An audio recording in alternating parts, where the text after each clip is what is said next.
안녕하세요, 주인장입니다. 자, 여러분이 현재 가장 고민이 되는 것 중 하나는 이별 후 연락을 지금 보내도 되는 상황일까, 보내면 안 되는 상황일까? 자, 이 고민일 거라고 생각합니다. 자, 재회를 하기 위해서는 이별 후 연락을 보내긴 보내야 할 것 같은데 지금 당장 연락을 보내는 것이 적절한 상황인지 아닌지를 재회에 대한 이해도가 부족한 입장에서 구분하기가 여간 어려운 일이 아닙니다. 저 또한 불과 4년 전까지만 하더라도 감각적으로 이런 의사결정을 처리를 했어요. 사실 지금 제 입장에서는 대충 어느 정도 상황만 보더라도 지금 연락을 해야겠다 안 해야겠다 이 정도의 간단한 결정은 처리를 할 수가 있어요. 근데 제가 이 신규 상담사들을 교육을 하다 보면요, 여전히 경력이 그래도 한 3년 4년은 넘어가는 재외 상담사들마저도 이런 의사결정의 오류를 범하는 것을 볼 수가 있어요. 경력이 3, 4년 정도 됐으면은 이별 후에 카톡을 보내는 상황에서 이런 오류를 저지를 것이 있을까라고 생각을 했었는데, 그 친구들도 판단하는 거에 한 번씩 미스가 나는 걸 보면은 일반적인 여러분께서 더군다나 지금 타인의 상황도 아닌 자신의 상황에서 감정적인 상태로 바른 결정을 내리기가 조금 힘들다고 봐야 할 것 같아요. 자, 그래서 오늘 영상에는 저 주인장이 제시하는 이별 후 연락을 보내도 되는 상황과 보내면 안 되는 상황을 구분하는 그 기준을 정해 드리겠습니다. 오늘 영상을 잠깐 공부하시면 여러분 상황에서 지금 당장 연락을 해도 되는지, 혹은 연락을 보내면 오히려 상황을 망치게 되는 것이 아닌지를 상황적인 구분을 하실 수가 있게 되실 거예요.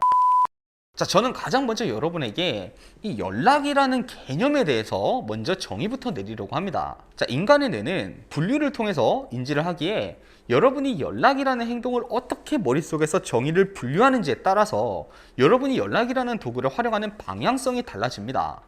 자, 여러분은 단순히 연락을요, 재회를 하기 위한 수단이라고 정의를 내리고 있을 거예요. 자, 이 말이 조금 의아하죠? 아니, 당연히 하고 있던 연락을 무슨 분류를 하란 말이야.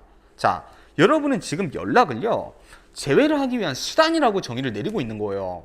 재회를 하기 위해서 내가 말을 전달하는 도구, 이게 여러분이 생각하는 연락의 정의인 것이죠. 자, 이런 정의가 왜 잘못된 것이냐면요, 이런 정의는 여러분이 연락을 어떤 방향성을 가지고 해야 하는지를 가시적으로 드러내지 않은 추상적인 정의이기 때문이에요. 자, 그럼 이때부터 여러분의 연락은 명확한 방향을 가지지 않고 자유분방하게 이용되기 시작합니다. 재회를 위해서 계획적으로 활용되어야 할 연락이라는 도구가 단순히 지금 내가 느끼는 답답함을 해소하기 위한 도구가 되기 시작합니다. 그 결과 더 이상 상대방은 내 연락을 받지 않고 연락이라는 도구를 더 이상 사용할 수 없는 상황이 되어버리기도 합니다. 이런 상황이 생기지 않도록 먼저 우리가 이 연락의 정의부터 확실하게 정의하고 가겠습니다. 자, 연락은 재회에 도움이 되는 직접적인 영향을 주기 위해서만 쓴다. 내 감정이 힘들어서나 내가 하고 싶은 말을 일방적으로 전하고 싶어서나 이게 아니라 도움이 되는 직접적인 영향이 있다는 것이 확실시가 될 때만 쓴다는 겁니다. 저는 개인적으로 연락을 지도할 때 체스나 바둑 같은 이 수익기가 들어가는 싸움을 하는 느낌을 받아요. 이 바둑이나 체스에서 수익기를 잘하는 기사가 성공하고 수를 둔 뒤에 상대방이 내가 원하는 대로 반응해 주길 기대하는 기사는 성공을 하지 않습니까?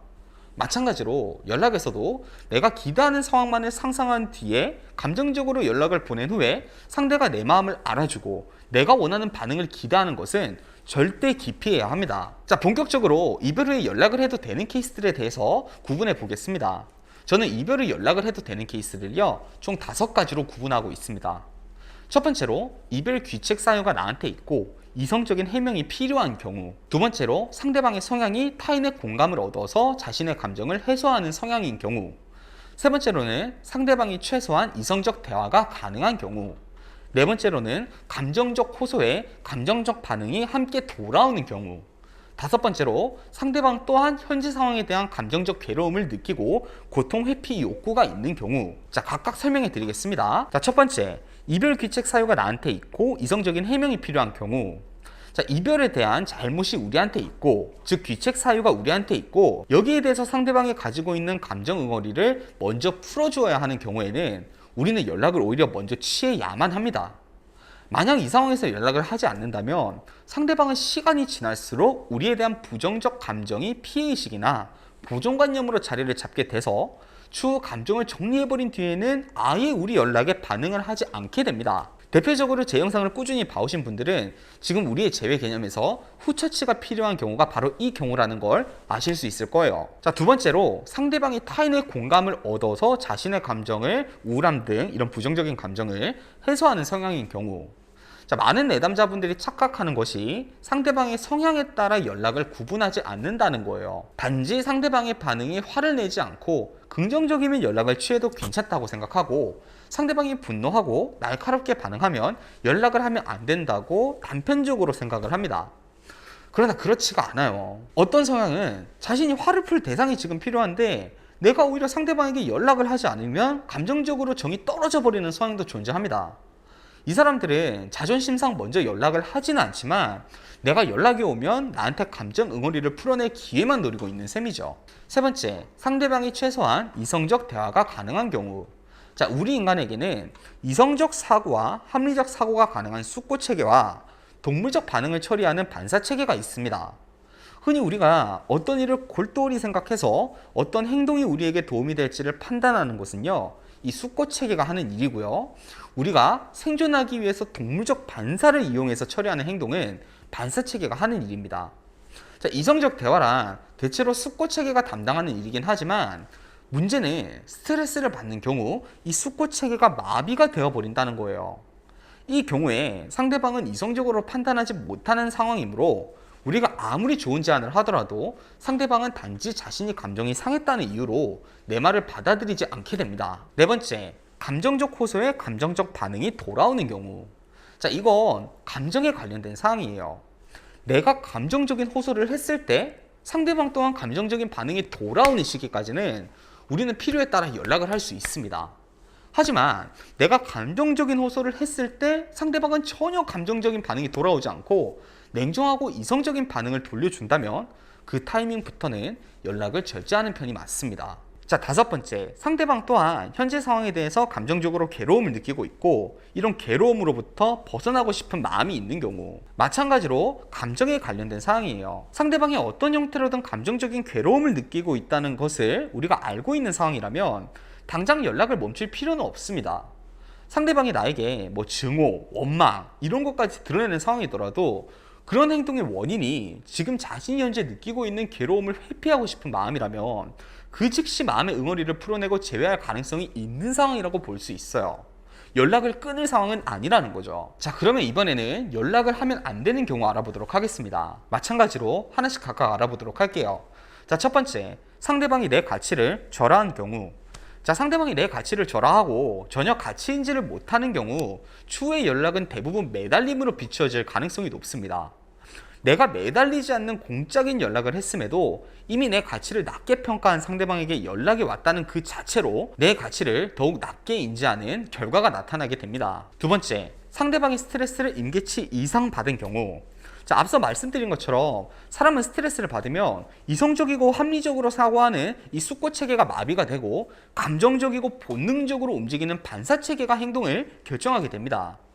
대부분 재회 상황에서는 상대방을 이성적으로 납득시키고 설득해야 하는 과정이 많은데 아무리 우수한 설득 능력과 우리가 좋은 문장을 사용한다고 하더라도 상대방이 스트레스를 임계치 이상 받은 경우라면 이 말을 제대로 들을 수가 없게 됩니다. 이 경우에는 상대방이 어느 정도 스트레스가 해소될 수 있는 환기 기간이 필요합니다. 세 번째, 거절 관성이 잡혀 있는 경우. 자, 이별 후 여러 차례 연락을 하는 것은 금물이라는 얘기를 여러분 또한 들어보셨을 거예요. 자, 그 이유는 사람이 거절을 하다 보면요, 거절 관성이라는 것이 형성됩니다. 우리는 누군가의 거절을 처음 거절하기는 어렵지만 한 번 거절을 한 뒤에는 그 사람의 부탁을 추후에도 거절하기가 쉬워지는 경험을 누구나 해봤을 거예요. 연락 또한 상대방이 처음에 내 연락을 일십하거나 무시하는 것은 쉽지 않지만 한 번, 두 번만 무시하는 과정이 생기면 그 뒤에는 아예 연락을 할 수 없는 상황이 생기게 됩니다. 이 상황에서마저 연락을 추가적으로 하다 보면 여러분이 가장 두려워하는 차단하는 상황까지도 생길 수가 있는 겁니다. 네 번째, 상대방이 내 감정적 호소에 전혀 공감하지 못하는 경우. 자, 이별 후 상대방에게 감정적 호소를 했을 때 상대방이 마찬가지로 그런 감정적인 반응이 돌아오면 연락을 해도 된다고 했잖아요. 근데 이번에는 반대로 상대방이 이런 반응이 나타나지 않는다, 전혀 내 감정에 공감을 하지 못한다, 이런 상황에서는 당연히 더 이상 연락을 취해서는 안 됩니다. 재회 연락에서 가장 중요한 태도 중 하나는 상대방과 내 감정 상태 레벨을 맞추는 작업이 필요해요. 만약 상대방이 어느 정도 감정적인 태도를 보여준다면 나 또한 어느 정도 감정적인 태도를 보여줘도 괜찮습니다. 하지만 반대로 상대방이 냉정하고 완전 냉혈한 같아요. 근데 내 입장에서는 감정적인 태도를 보여준다는 것은 적절하지 않다는 것이죠. 대체로 이별 직후의 상황에서 이미 상대방의 감정을 정리하고 이성적인 태도가 나타나고 있는 상황이라면 대부분 연락을 일단 보수적으로 취하지 않고 있는 것이 적절합니다. 다섯 번째, 상대방이 스트레스를 받았을 때 대화를 전면적으로 회피하거나 거부하는 성향. 자, 재회 연락을 취할 때 또 하나의 최악의 실수 중 하나는 나 혼자만의 깨달음에 매몰되는 상황입니다. 이별 후에 우리 머릿속에서는 여러 가지 생각이 들기 시작하고 그 과정 중에서 많은 깨달음을 얻게 됩니다. 그리고 그 깨달음을 얻는 순간 우리는 마치 이 얘기를 상대방에게 전해주면 상대방의 마음이 변할 수도 있지 않을까? 이런 희망을 얻게 됩니다. 그래서 상대방의 반응과 무관하게 어떻게든 이 이야기를 일방적으로 전달하려고 해요. 하지만 앞서 몇 차례 설명한 것처럼 상대방이 이미 나와 대화 의사가 없는 경우라면 이런 나만의 깨달음을 전하는 것은 상대방의 거절 관성만 높이고 우리에게는 전혀 이익이 없는 경우들이 많습니다. 자, 오늘 영상을 통해서 여러분이 어떤 경우 연락을 해도 되는지 혹은 어떤 경우 연락을 하면 안 되는지를 스스로 상황에 대입하여 구분할 수 있게 되셨길 바랍니다.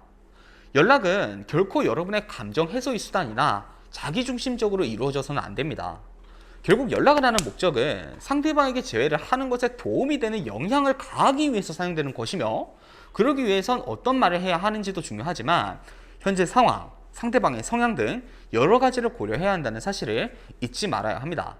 자, 오늘 강의 여기까지였고요. 저는 주인장이었습니다. 자, 여러분 오늘도 행복한 하루 하세요.